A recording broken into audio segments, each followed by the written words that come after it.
southeastern Johnson County, Illinois, southeastern Williamson County, Illinois, Saline County, Illinois, until 1:30 p.m. At 12:55 p.m., a severe thunderstorm was located over Lake of Egypt area, or 10 miles south of Marion, moving northeast at 60 miles per hour. Expected hazards include 60 miles per hour wind gusts and quarter-size hail. This is a radar-indicated threat. The following impacts are expected. Hail damage to vehicles is expected.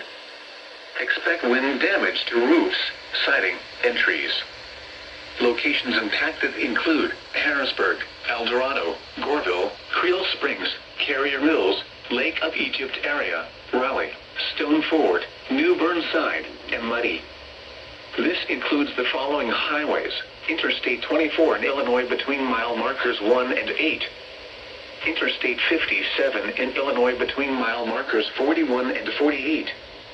Repeating, a severe thunderstorm warning has been issued until 1:30 p.m. for the following counties in Illinois: Johnson, Pope, Saline, and Williamson.